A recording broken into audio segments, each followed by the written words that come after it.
Yeah, my clock just turned 9 o'clock. So I want to say good morning and welcome to the Women's Health Conference Series here with 2Life. My name is Eileen Bird. I'm the Executive Director here at 2Life. And if you're tuning in, this is the fourth in the series of the conference programs that we've been hosting since the middle of November. And so as I looked over the list of people who had registered, there's many individuals who have attended all of our programs. And I want to say thank you to all of you, both if you're here for the very first time or if you've attended all the sessions. We welcome you, and hopefully you'll have some questions today, and we'll have a good dialogue following a very wonderful presentation.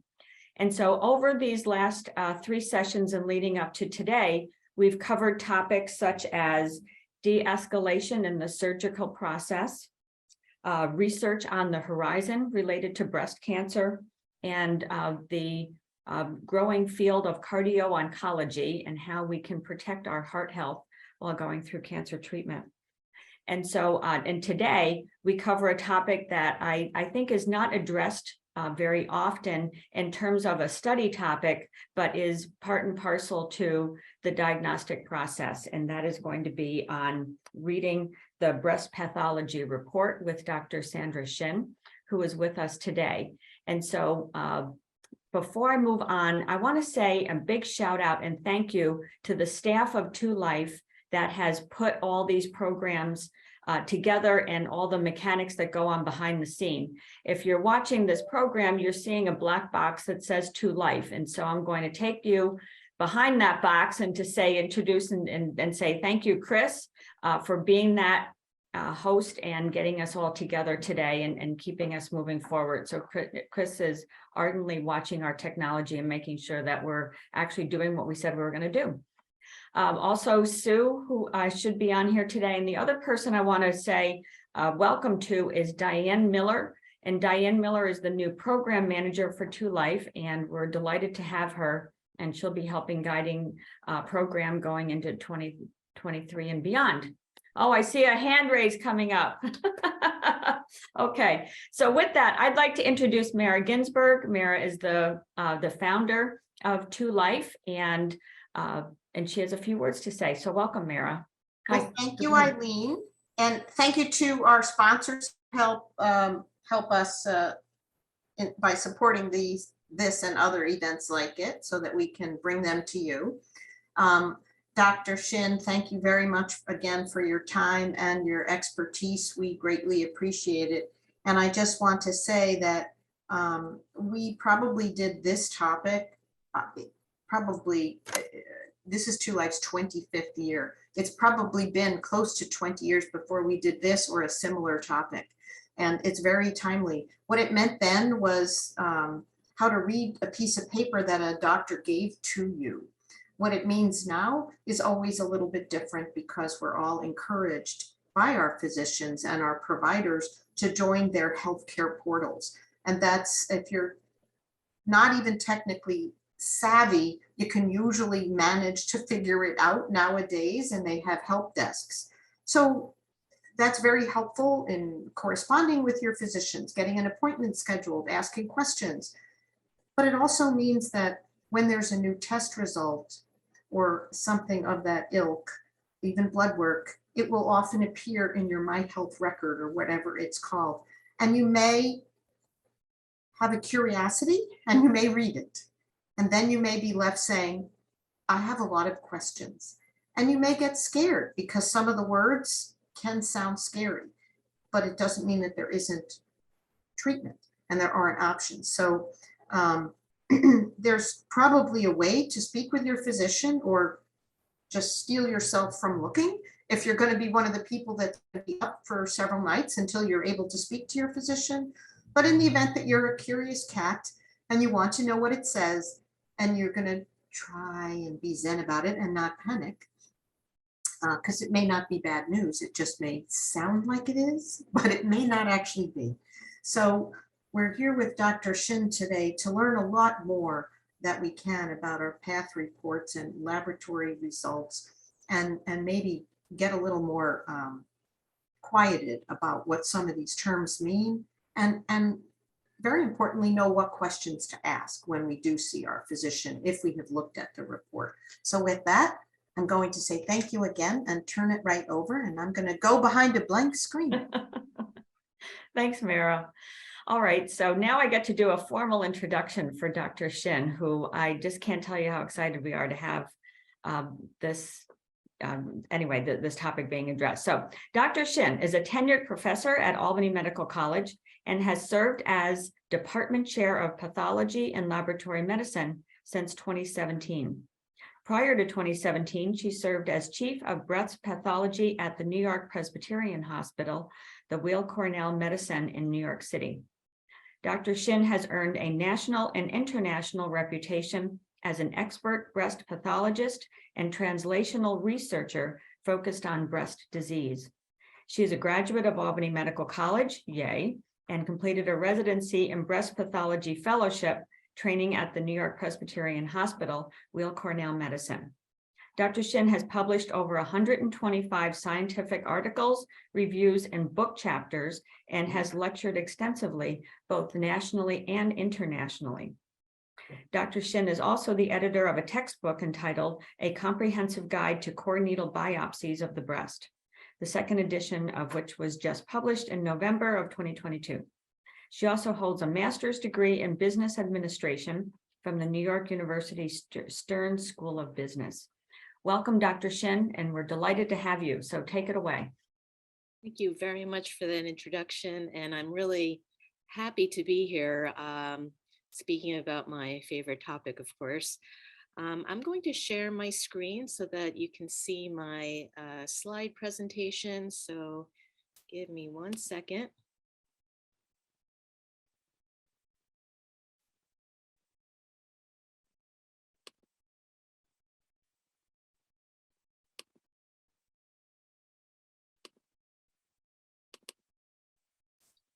Okay, do you see my screen?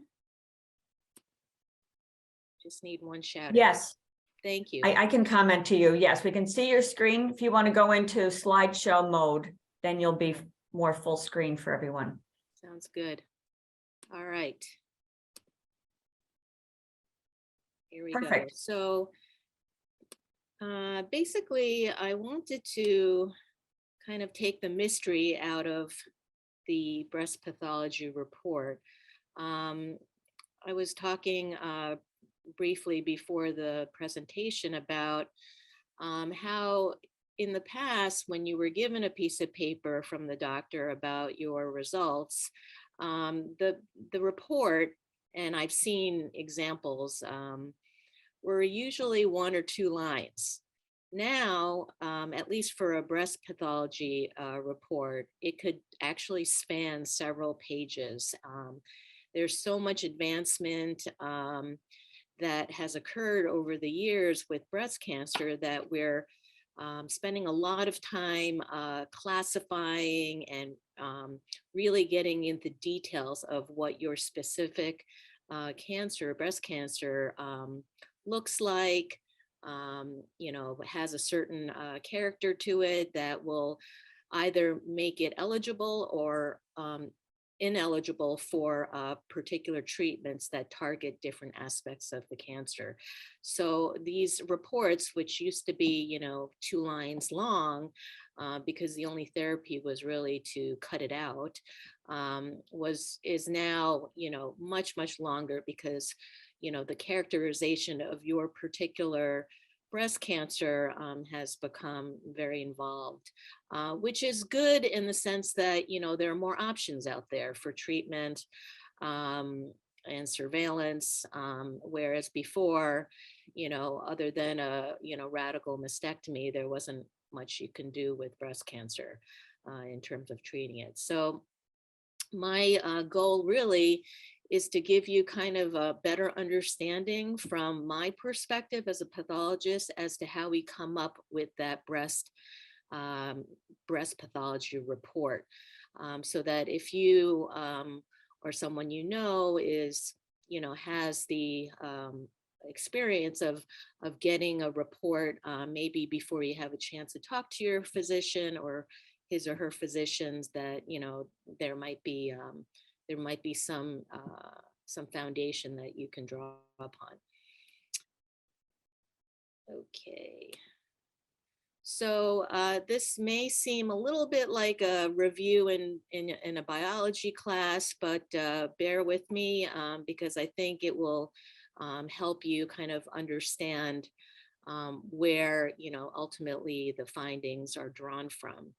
I'm going to do just a very quick overview of normal anatomy of the breast, which will make sense as we get deeper into the topic. Normal histology, which if you guys don't know what histology is basically the microscopic appearance of the tissue that after some processing and staining, we cut a very thin slice onto a glass slide and we look at it under the microscope. So, for pathology, once you undergo a biopsy or a surgery, the tissue isn't like thrown into a box and ground up and then some, report gets spit out at the end. There's actually a whole process where we examine the tissue once it comes to us from the operating room, and how select sections are taken and then further processed into microscopic slides. We'll talk about presenting signs and symptoms. Some of you who may have already gone down this path may have had similar symptoms and signs before getting a definitive biopsy for a diagnosis, and then kind of the process that we do here in the lab that ultimately generates that pathology report. So here is a view of the normal breast architecture. You can see that basically there are two general components of the breast. There's the glandular component, which you can think of as kind of like a hollowed out tree, where the nipple is the trunk of the tree. And then as you get deeper into the breast, there are, and this is being hollow, it's a tubular structure that ultimately the deepest part of the breast is what we call the terminal duct lobular unit. So think of it out here as maybe like grapes. And in here, they all kind of branch and join each other to larger and larger canals that ultimately exit through the nipple.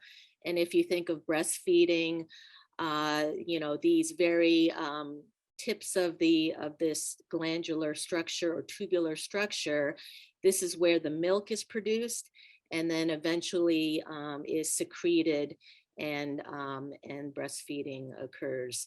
So this is one component of the breast. The other component is the connective tissue, which is made mostly of fibrous tissue, fat, vessels that nourish the tubular structures and also give that support so that the whole thing doesn't kind of collapse, and so this is what gives the tissue in between is what gives it the structure that the breast has.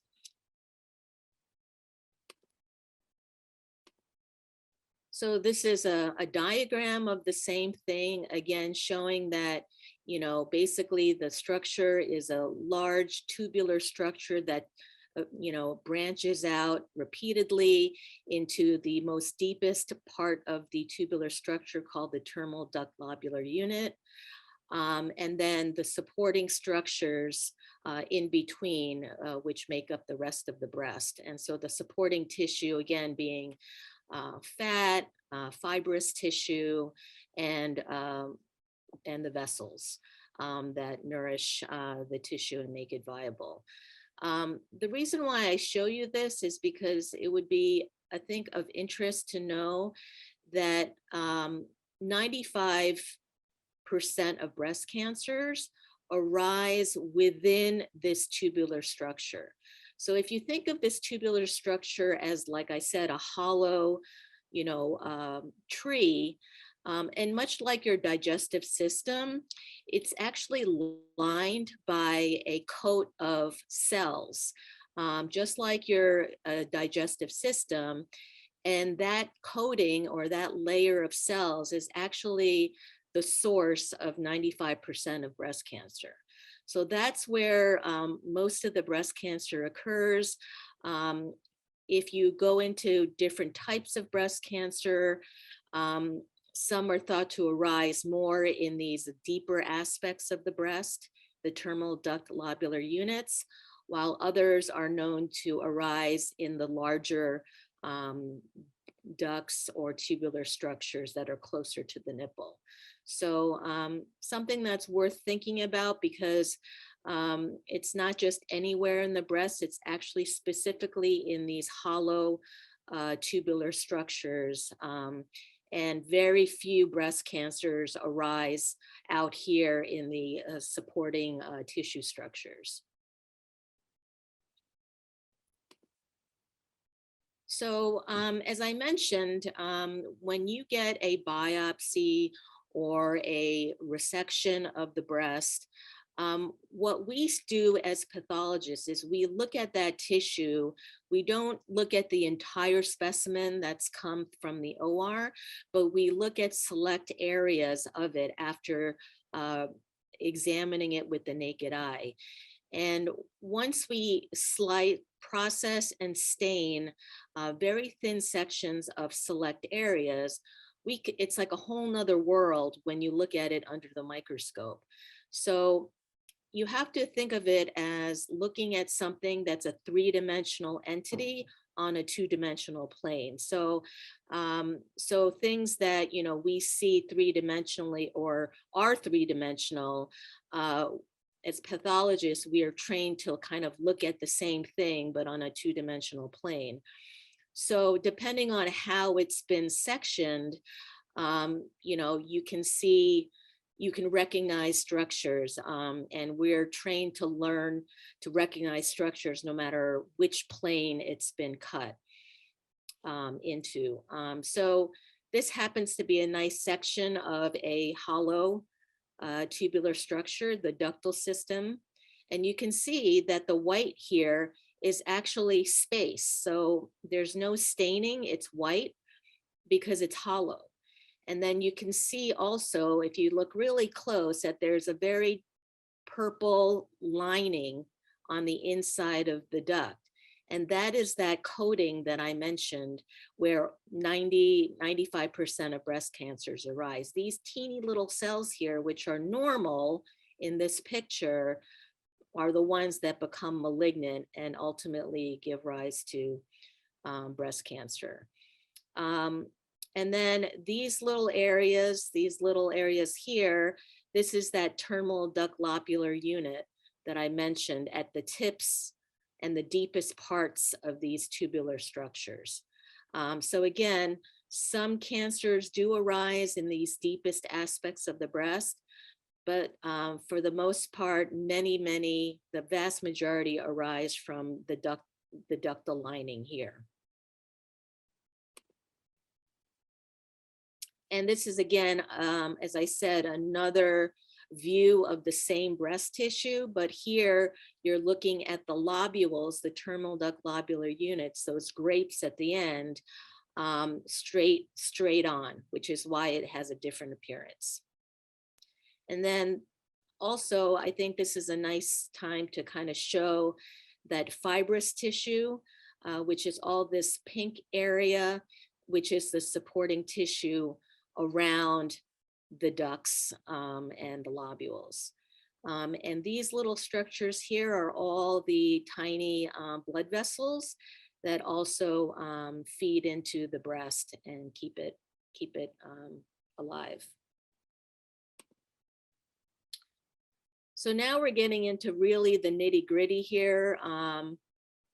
If you look at that tubular structure I mentioned, these kind of dark pink rind that you see here, this is that inner lining that I was mentioning where 95% of breast cancers arise.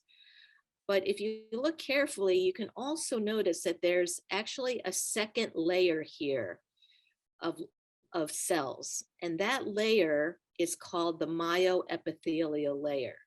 And that will become very important later when I discuss in situ carcinoma versus invasive carcinoma. So just remember that this tubular structure has two layers to it, the inner layer where most breast cancers arise, and then this outer layer, which is these clear cells, which is called the myoepithelial layer. So as pathologists, as you can see, we make a lot of our diagnoses looking at, tissue that's stained with essentially pink and purple, which my daughters really liked when they were young because it was their favorite colors. And I'd show them, a slide for fun when they came in to visit me in the office. But we do have special stains that actually is a great help to us because it highlights cells that have a specific characteristic. So when we look at cells and they kind of look similar, and we can't distinguish between the two of them, we might use what we call immunohistochemistry to highlight areas that are specific in terms of their origin. So for breast tissue, the tubular areas will have epithelium, which is that layer I talked about. But it also has that myoepithelium, which we can actually mark with a special stain. And that's what you can see here is the brown staining. And that's very helpful to us because that will help us make the decision whether something is invasive versus in situ. So if we have breast cancer survivors here on Zoom, you may have presented different ways here.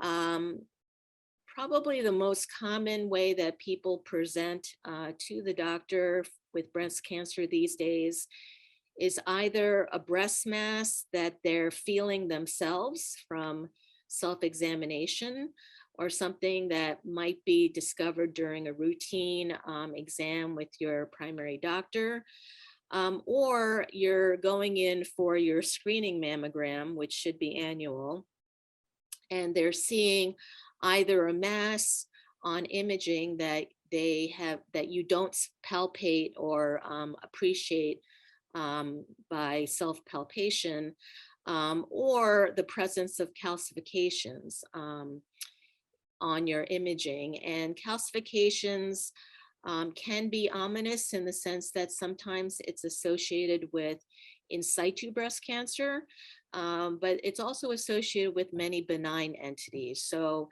but the important thing is to follow that up with a biopsy.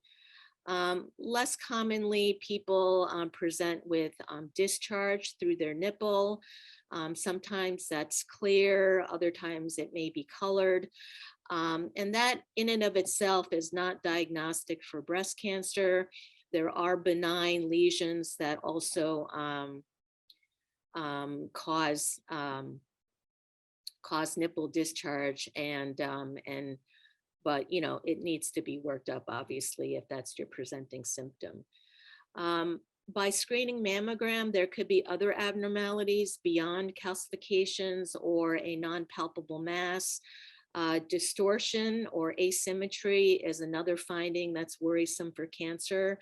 So you may be asked to follow that up with a biopsy if the radiologist thinks that that's of sufficient concern.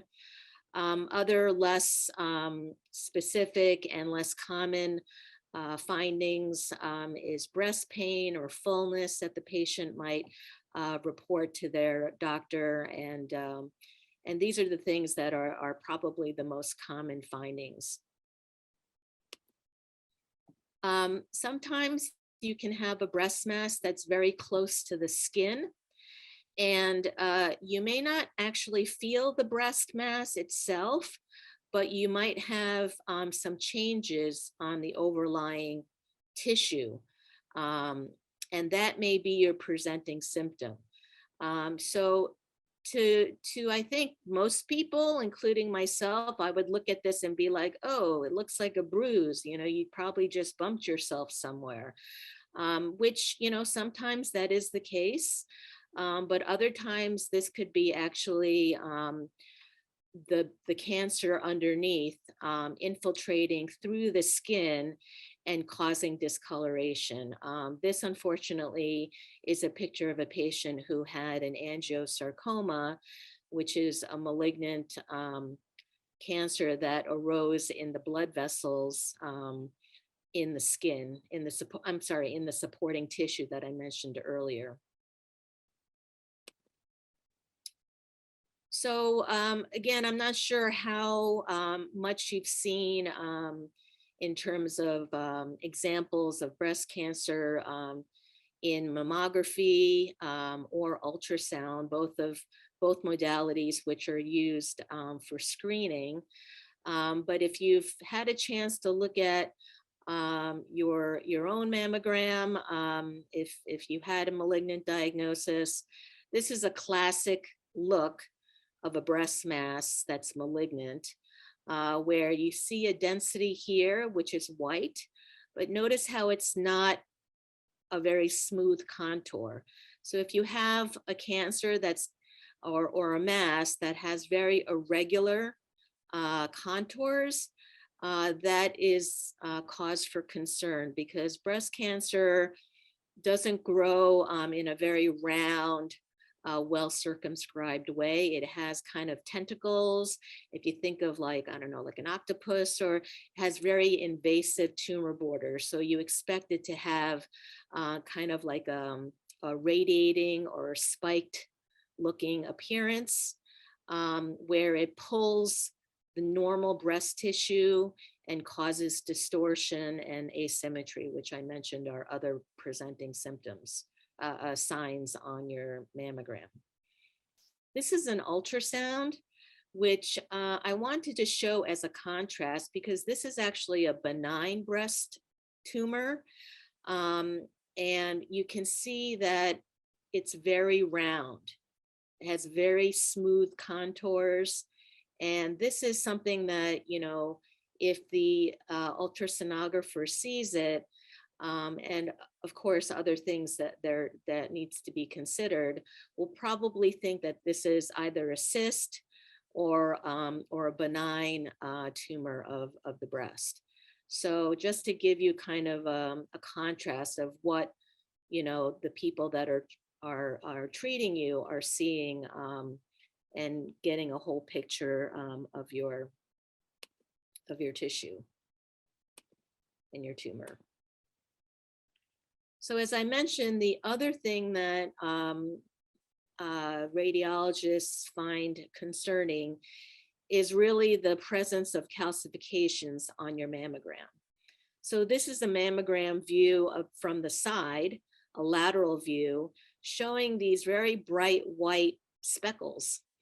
And believe it or not, there's actually a scoring system for calcifications in terms of how suspicious the radiologist may be that these are associated with cancer or not. And it has to do with how many are clustered together, whether they're widely spread apart, how many are there, kind of their appearance individually. And so based on that scoring system, which is the BI-RADS scoring system, they will recommend either to watch or to proceed with a biopsy of that area. So if they think that the quality is the quality and the quantity and the distribution is concerning enough that it needs to be biopsied, those are the ones that, you know, you'll be called back for what we call a biopsy, that's a core biopsy. So maybe at the time, like it was all kind of concerning and just, you know, very hard to process new information. But in general, the first line of treatment or diagnostic, I would say diagnostic clarification of the situation is really to get a small biopsy of this area of concern. And many of you who have gone through this journey may have gotten a needle core biopsy, which is basically obtaining a small cylinder of tissue from that area so that the pathologist can look at it and render a diagnosis. Others of you, depending on the situation, may have undergone a fine needle aspiration. And the difference is that fine needle aspiration is exactly what it means or says that it is, which is a needle. And like a needle aspirating blood, this one only aspirates cells. So it's only looking at the cell structures, which we have specialized pathologists, they're called cytopathologists, who are trained to just look at cells and be able to make a diagnosis. For core biopsies, though, you're getting cylinders of tissue, which affords the pathologist more information because you look at cells, but you also look at how they're growing. You actually see their growth pattern, their architecture. So it gives you more information. So more tissue, more information, but a little bit more invasive in the sense that, you know, they're really taking a piece of tissue out of you rather than just aspirating some cells, which is akin to getting, you know, a blood sample. Later on, if it's deemed that from those initial biopsies that you do need to get further surgical treatment, then we move on to a lumpectomy or an open biopsy, and that is more substantial. Or if the disease is found to be larger than what can be done through a simple lumpectomy, you might get a larger resection, which could be a quadrant of your breast or even the whole breast itself. And then there are many decision points as to what type of mastectomy you get, depending on how extensive the tumor is. So just a visual of what I'm talking about. Fine needle aspiration is really with a needle. You're just sucking out or aspirating cells. With a core biopsy, there is a hollow bore needle that actually snips a bit of tissue and sucks it out. So we get actual tissue. And then the open biopsy is when they actually, you know, cut, you know, a portion of the breast tissue with the lesion in question and take it out, which obviously is more invasive, but could be also curative. So this is an example of what the cytopathologist sees under the microscope. As you can see, they're really just a group of cells. And while it is nicer for the patient only to have a little needle stuck and aspirate tissue, and we can tell a lot from that, it's also limiting in the sense that we can't really see how it's growing with the normal tissue. So that context is not there. And so what we can provide as information may be limited as well. The core biopsy, on the other hand, as I mentioned, are actual pieces of tissue. So those cells that I showed you in the prior slide are all in here. This is a very low magnified view, but then we also get to see all the supporting tissue in between and all the normal tissue that's surrounding what might be considered malignant or atypical. So it definitely gives us a lot more information that we can also give back into the report. If it's for calcifications, we actually receive the specimen and the radiologist takes another picture of the tissue that's been taken out to confirm that, yes, they were able to take that tiny cluster of calcifications out from your out from the breast, which I think is really amazing, to be able to target such a small area in your breast and to be able to take it out. I'm still amazed how that is possible in this day and age. So as I mentioned, the breast tissue, let's say, you know, you've had to go through with the lumpectomy specimen or the lumpectomy procedure. This is when they actually take out the entire mass and also hopefully try to treat you surgically by removing the entire mass. And of course, that is to the skill of the surgeon. It is not easy because the surgeon is, for the most part, going in there rather blindly. You might have had a localizing wire put into your breast the day before to help the surgeon find the general area where you had your biopsy, which showed that it was cancer. But it's still pretty much something that is a little bit hard because cancers, as you can tell, are very sneaky and very invasive. So this white area is this patient's tumor. And you can see that if you feel it, it actually feels quite firm, but you can also see it with the naked eye. And you can see actually that it's going right to the edge of the specimen here. Now, you might say, what's all this color doing here? You know, I don't remember my breast tissue being, you know, multicolored. Well, what happens is that because we're concerned about if the tumor was excised completely or not, we actually do a little arts and crafts when we get the specimen from the operating room, and we color the different sides of the specimen a specified color. So for instance, the red may represent the medial margin of the specimen, and you know, the yellow may represent the superior margin. And the orange down here, the inferior margin. So when you look at your pathology report and you see that, oh, the tumor is at the medial margin, that means that we've taken a section here, looked at it under the microscope, actually, right, I should say right here. And microscopically, we have seen that the tumor, which is this white area, is sitting right on top of that red ink.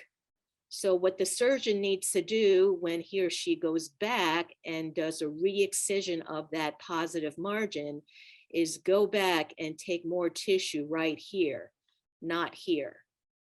And then we look at this specimen and find out that there's no tumor there.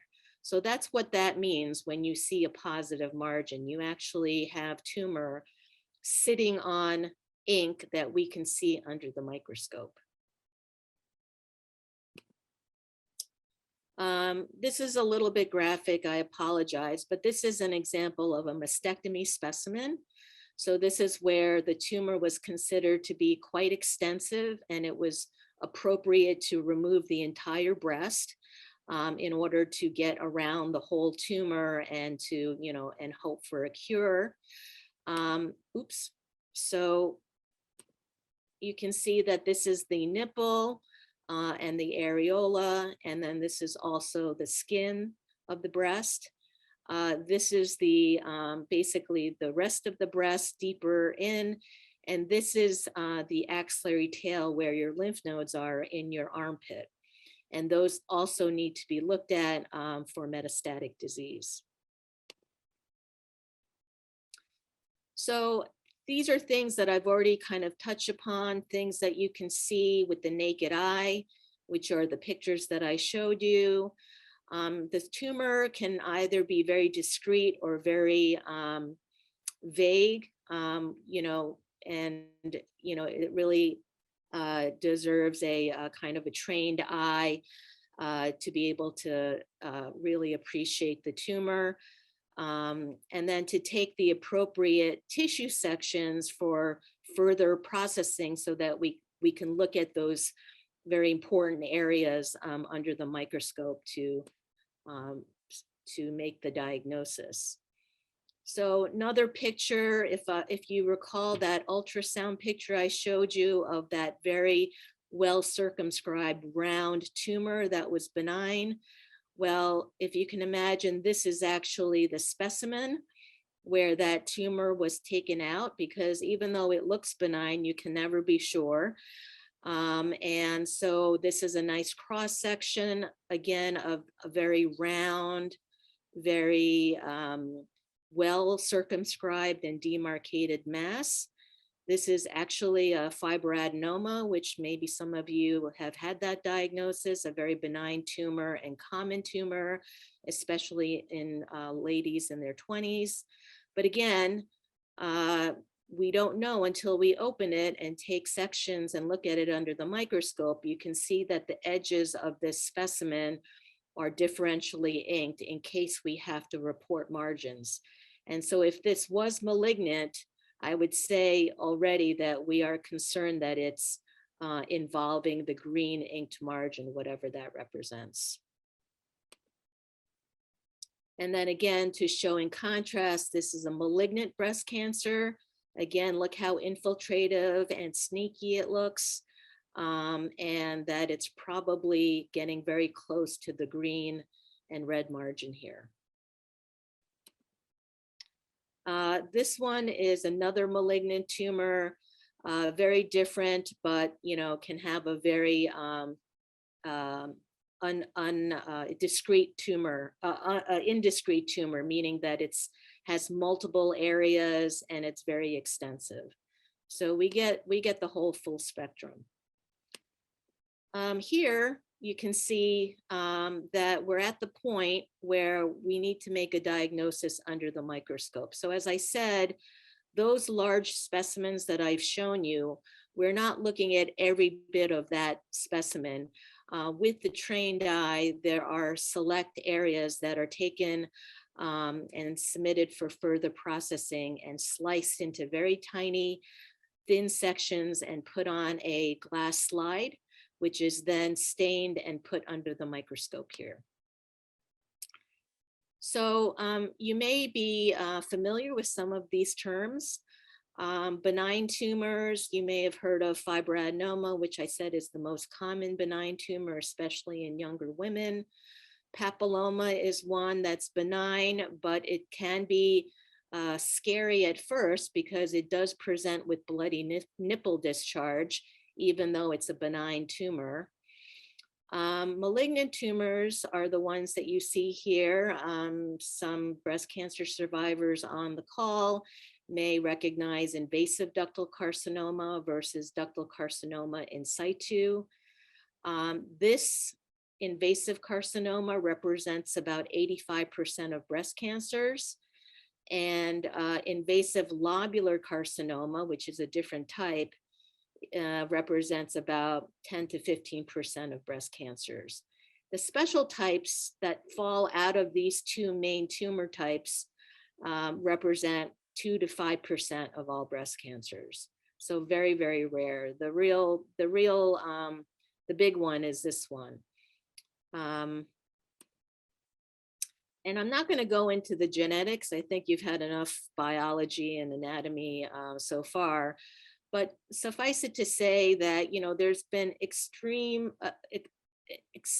extensive work being done on understanding how normal tissue or normal, lining of those ducts progress onto something that we would call invasive cancer.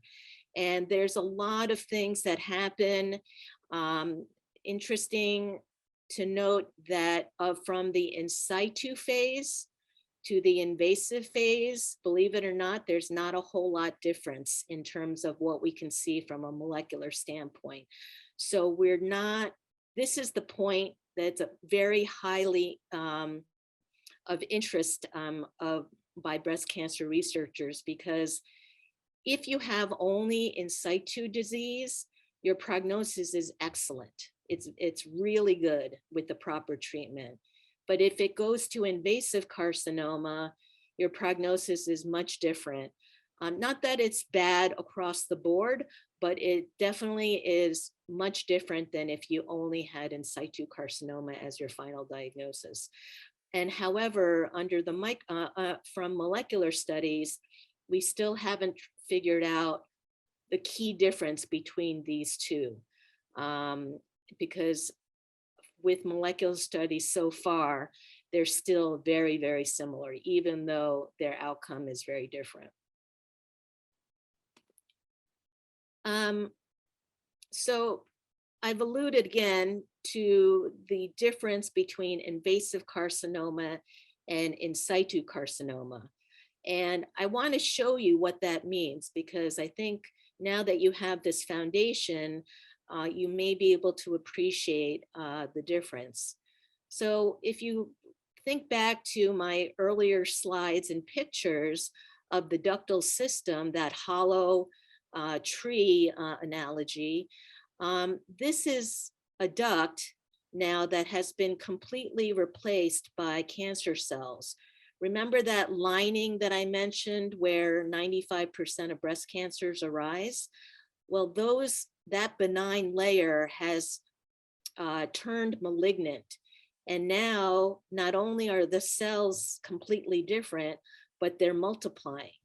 And so that's why you see that there's kind of a thickened layer in this one tubular structure. And this is also true here. Here's a neighboring tubule that now is completely replaced by a proliferating layer of neoplastic or malignant cancer cells. So why is that important? Well, if you only had this, then you are in a way confined only to that tubular hollow tree structure, right? Your cells are not actually in here, which are those supporting structures that kind of lift and support the ductal tubular structure as part of your breast.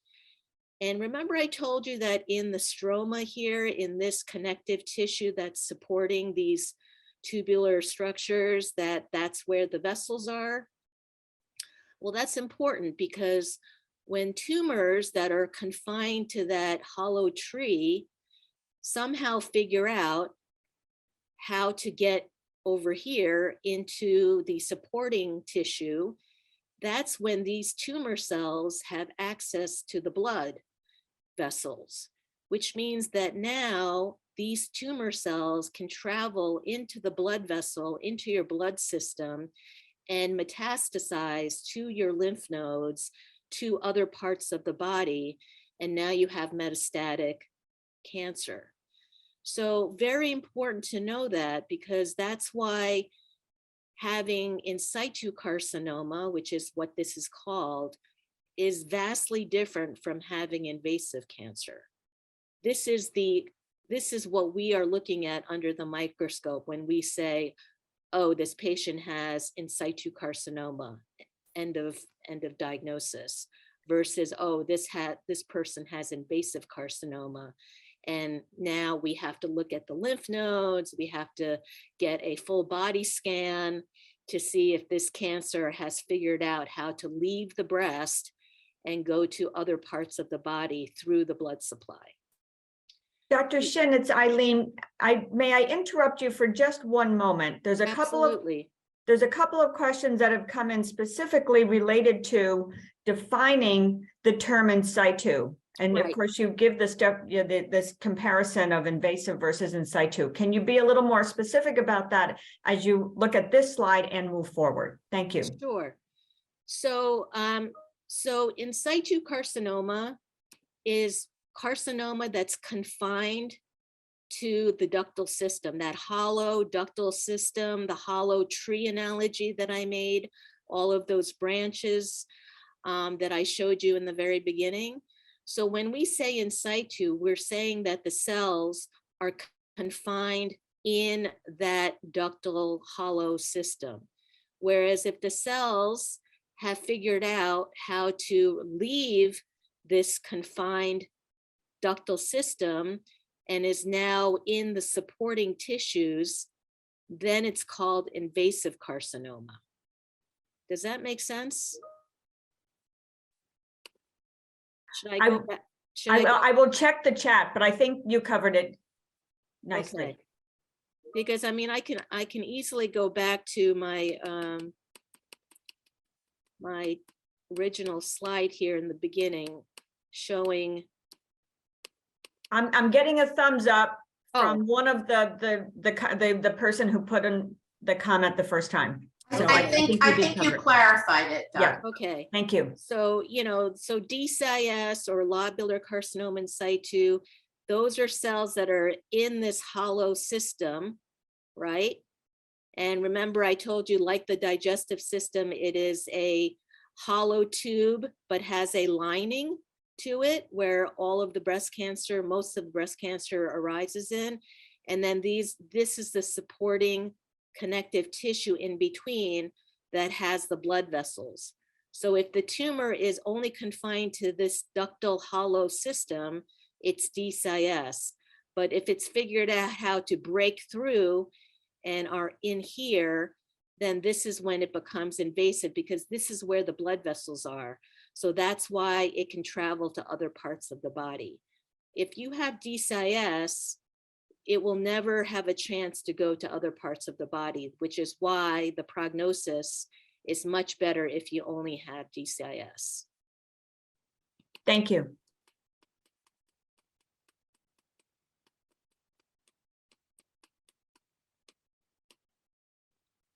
The other thing I wanted to point out is that, remember those calcifications that you see on mammogram and why they want to make sure that those are not associated with cancer?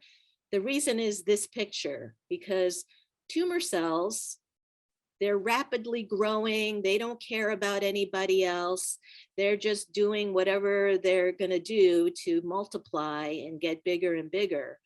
Well, at some point, they are multiplying faster than they can stay alive, and some of them die off. And so these are actually dead tumor cells that have shed into the lumen of this duct. And over time, these dead tumor cells grow, calcify over time. So these are, in fact, the calcifications that radiologists pick up on your screening mammogram and say, uh-oh, we really need to get a better look at what this is associated with.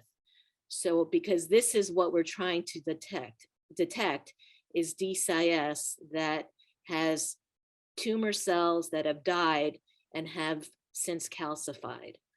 So this is why calcifications found on your mammograms are important to follow up on. So this is just an example of invasive ductal carcinoma. I'm sorry, it's this thing is a little bit, I don't know how to get rid of this top pane, but just to show you that here is that focus of DCIS that I mentioned. Oops. You see how it's very round because we're thinking it's a slice of that tubular structure, hollow tubular structure. And these are the cells of in situ carcinoma, ductal carcinoma in situ. But the cells out here are not in this tubular structure. So it has found its way out here in the supporting tissues. So this is what people call invasive ductal carcinoma. I won't go into the details of how we score this, but depending on the appearance of your invasive ductal carcinoma cells, we can call it well differentiated, which has a better prognosis, versus poorly differentiated, which has a worse prognosis. Invasive lobular carcinoma under the microscope has a different appearance. So here the cells grow in more of a single file nature. They have a different morphologic appearance, which is why we categorize it differently. It's important to make that distinction because lobular carcinomas also behave differently than ductal carcinomas. And so so we make that distinction microscopically. Lastly, I wanted to tell you that, we also do markers to better guide treatment. So you may have heard of your status, hormonal status, your ER/PR, or estrogen receptor, progesterone receptor status, and also whether you're HER2 positive or not. This is all because there are hormone therapy as well as Herceptin therapy that you can use to combat the tumor. But you first have to find out whether your particular tumor will be receptive or susceptible to that treatment. And we do that by staining as well. The special staining that I mentioned before, which highlights different characteristics of tumor cells or benign cells. Estrogen receptor is actually a stain that we can use. So normal breast tissue has stains, estrogen, using this estrogen receptor stain, to some extent. But when the receptors for estrogen are over magnified or over multiplied in tumor cells, you're going to stain, virtually every tumor cell is going to stain brown. So if you have a tumor that looks like this, where if we put in a stain, use this stain and it highlights the tumor cells almost entirely, then that means that when you take something like tamoxifen, your tumor cells are going to respond to that because it's targeting the very things that are making this tumor cell stain with brown staining. And the same is true for PR. It looks identical. For HER2, the staining to the pathologist looks a little different.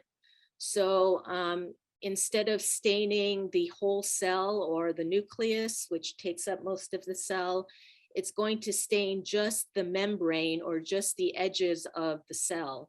So here you get sort of like a chicken wire staining pattern of the tumor cells. And again, it's important to know if your tumor has many HER2 protein receptors amplified in your tumor cells, because then if you were to take Herceptin, that drug would be able to target your tumor cells very precisely and effectively. Normal breast cells do not express this protein to this extent. So it would spare your normal tissue, but it would really hone in on your tumor cells that have many of these Herceptin receptors expressing on them. So we're already at time. I was going to show you some reports, but it pretty much is just a repeat of what I've gone through in terms of the terminology. But at least if you look at those terms now, maybe you have a visual of where that is exactly, or where that was exactly in the breast tissue, and why, you know, in situ carcinoma, for instance, is a much better actor than, let's say, something that's invasive, because of the way where it's growing in your breast. I'm happy to take a few questions. So fire away. Sure. And so I have been monitoring the chat for a few questions. So I know your time is short, and I'm going to get right to a couple questions where I think people would value your thoughts. Absolutely. I fall under the 2 to 5% category, malignant phyllododes, and I'm not saying that word very well, phyllododes and astrocormicosis carcinoma. Oh boy, I'm doing bad there. Are there known causes for rare cancers, and why or how they grow? It's adenosquamous carcinoma, she wrote. Okay. There we go. Thank you, Mara.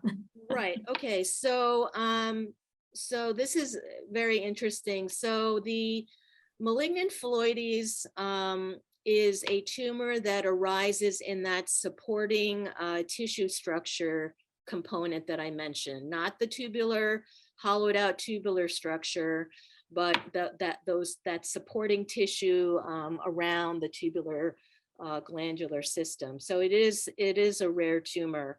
That has, we don't know why those occur. There's been a lot of research. There are some genetic alterations that you can see that are common to malignant phyllodes, but the why, where they arise or how they arise, we don't know. That's a very unusual tumor. Some people feel that they might arise from a subset of fibroadenomas, which, as I mentioned, is a very common and benign tumor, but that's been debated for decades, honestly. And I would not be accurate if I said that there was definitely a link, because I think we're still kind of arguing about that. Adenosquamous carcinoma is also extremely rare. That is a tumor that it does arise from that tubular glandular structure, but it does not fall into invasive ductal or invasive lobular, which is, invasive lobular, invasive ductal categories.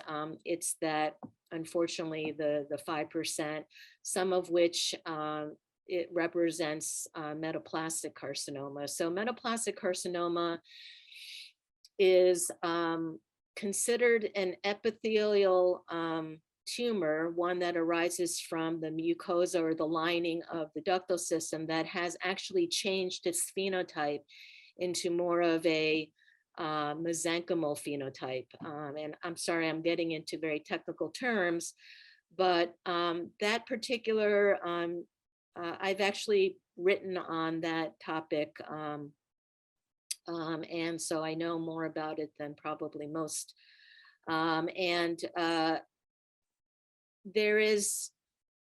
There's no source to where those arise in particular, but if you do have that diagnosis, it's considered more or less an indolent tumor.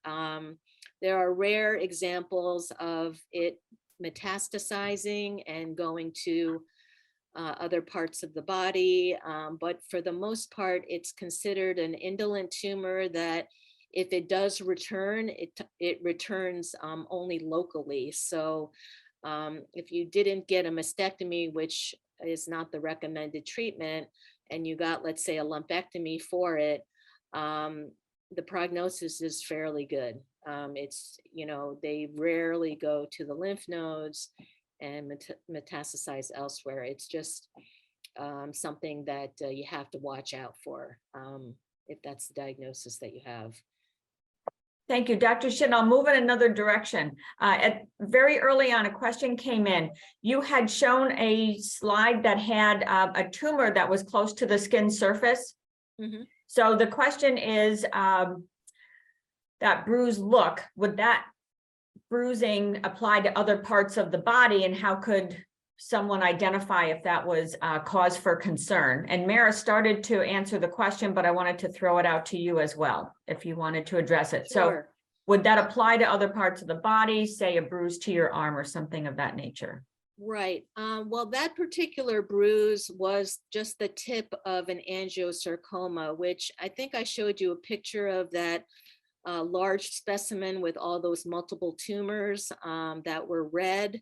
That was a different patient, but it was an example of what you would potentially see underneath if you had a bruise like that on your skin. You would not see that elsewhere in the body if it was related to this, the breast, because angiosarcomas, unfortunately, have a very poor prognosis, and it doesn't get to the point where it's, you know, has spread to other parts of the body. But I would say that angiosarcoma is not specific to the breast either. So you can get angiosarcomas arising in other parts of the body. And if it is close to the skin, I would imagine that you would also see similar bruise type lesions. So angiosarcoma is not a breast specific tumor. The other reason why you might get a skin discoloration is due to angiosarcoma or an atypical vascular lesion that might occur after radiation therapy due to breast cancer on the breast skin. So so if you do, you know, if you have been treated by breast cancer and you've had radiation therapy to the skin, that would also be something that I would always kind of watch out for, any type of skin changes, especially something that looks like a bruise, because it might be, you know, more malignancy due to the radiation therapy specifically. There are other skin, that was just an example. There are other skin manifestations of breast cancer. Again, if it's very close to the skin, it may pull, as I mentioned before, and have kind of a puckering look. You might have a retracted nipple, skin changes that kind of make you feel like it's like the skin of an orange peel, thickening of the skin. So there's different types of skin changes that may occur if you do have a breast cancer lying right underneath the breast. So any kind of changes on the breast skin, I would be aware of. And that you can also do obviously during, you know, self-exam, etc. Dr. Shin, there is a question out there. Some of what your talk covered today raises questions of the oncotype testing, which I would have to say would be covered under a very different talk. And so unless you wanted to add something to that, I think of that as a pretty broad topic that we'd love to address at a separate time. Sure. So in very broad strokes, oncotype is a gene array test, which basically we get requests from treating physicians who say, you know, I'd like to send this patient's tumor for oncotype testing. If it was, you know, if it was a breast cancer that I signed out, you know, I will select the best tissue block to go to the facility. They basically grind up the tissue and do an analysis, which is a molecular based test. It looks at most of the genes that it looks at are proliferation genes, meaning how fast a cell proliferates or turns over. And they have a proprietary algorithm which basically can turn that information into a way to stratify patients and their likelihood of needing chemotherapy. They've vetted it, across different populations to validate that this proprietary algorithm that use with this gene assay, microarray assay is it does give that information, and the clinicians rely heavily on that, especially if they have patients who are kind of on the border of whether or not chemotherapy might be helpful or not. I think it's a useful tool because there's no need to go through chemotherapy if the benefit is not that not that high, because there are quite extensive side effects to getting chemotherapy. And so it really spares a subset of patients from going through that. Thank you, Dr. Shin. There was one last question that I'll add. Going back to the asquinomas piece that you discussed earlier, there was a request for the paper or the writings that you might have done. Would that be something you'd be willing to share that I could Sure. share with other people? And so I can write to you separately about that, but then put it out Absolutely. to the group that registered. No problem. Okay, so we have that. All right, thank you. So one more question if we can. Sure. If you have time, perhaps people would like to know if you have seen any specific types of cancer associated with the BRCA1 mutations, such as medullary. Yes, so Okay. medullary carcinoma is a diagnosis that has been very difficult to reproduce microscopically. It has very strict criteria, and over many years, we as a field realized that it's very hard to reproduce because there's too much subjectivity in terms of what is a medullary carcinoma versus what is not. So the WHO, which I was involved in, has, you may know that, maybe you don't know, but the WHO puts out pathology books on different organ systems every few years.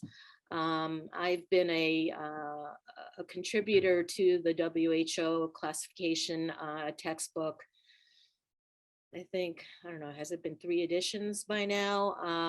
And medullary carcinoma was considered to be a subtype that is often seen with BRCA1 mutations. And in the strictest sense, when medullary carcinomas were still an entity, it was considered to confer a very good prognosis. The problem is that over time, we've just realized that it's just not, it's not good information because we can't seem to make that diagnosis consistently because of this very strict criteria microscopically. So now the classification is such that we don't call things medullary carcinoma anymore. We call cancers with medullary features. And so that brings into the whole idea of basal-like carcinomas, which is part of the new molecular classification of breast cancers, and triple-negative breast cancers, which you might know as kind of a bad tumor to have. So BRCA1 in general are associated with tumors that are usually poorly differentiated and can be triple negative. Medullary carcinomas in the strictest sense, really don't occur very often, and usually only confers that really good favorable prognosis if the patient is young, like in their 30s. If you have someone much older, it doesn't have the same prognosis. So I know medullary carcinoma is out there in the literature, but right now it's not even recognized as an entity in breast cancer. Thank you, Dr. Shin. One last question that just came in. Tumors change over time. How long might a pathology continue to be useful? That's a really good question. It really depends on, I guess, if the tumor has been completely excised or not. If there's been definitive treatment where you've had a lumpectomy or a mastectomy, that's it. It's obviously stopped growing because we've taken it out of its environment.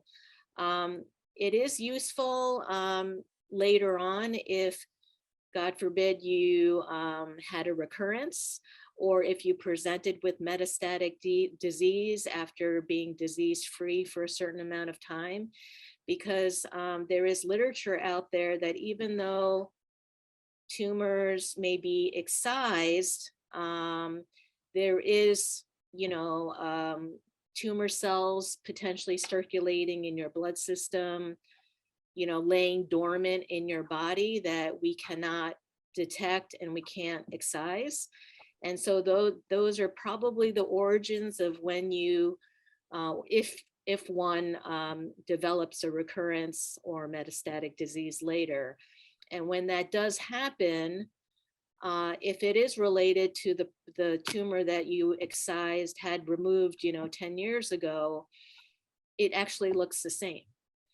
So it's very helpful because we hold on to slides and for 20 years by New York State regulations. So if you wanted to know, is this a continuation of what I had 10 years ago, the pathologist having access to those previous slides would be able to look at them under the microscope and look at what you have now and be like, oh yeah, it's the same tumor, versus comparing it and then saying, oh no, this is not the same tumor. You have a new breast cancer that has a completely different, behavior, phenotype, and all of that. So it is useful even long after you might have had the tumor excised.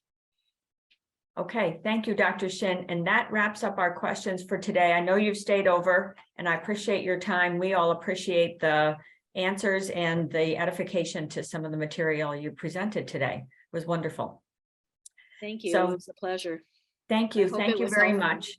Yes, it was extraordinarily helpful. And so I want to say to the audience, thank you for being with us and for sharing your time and great questions. I also want to say that you will receive a follow-up survey, which will be slightly different from the ones we have put out. I would value everyone's opinions and some feedback as we will prepare for a whole new year of programming coming up in 2023. And then I will also say that one of the things that has been ongoing in terms of requests is a yoga program. I'm happy to say that we are now well into a twice a month yoga program, which is being presented both in person and at the Jai Studio in Slingerlands and virtually. So if it's a snowstorm, if it's just raining, if you just don't feel good and you still want to get involved in movement, lovely woman by the name of Cheryl Barrel is running that program for us, and she's doing just a terrific job. She's had several classes and it's well received. And so we will continue to have some other programming coming up. You can check our calendar, but I want to say thank you to everyone, including our sponsors. And so this series was presented by, with support from the New York State Department of Health, New York Oncology Hematology, the Fenimore Asset Management Organization, CDPHP, and the Women at Work organization. So we're very happy to have had this opportunity. So thank you, everyone, and have a wonderful day.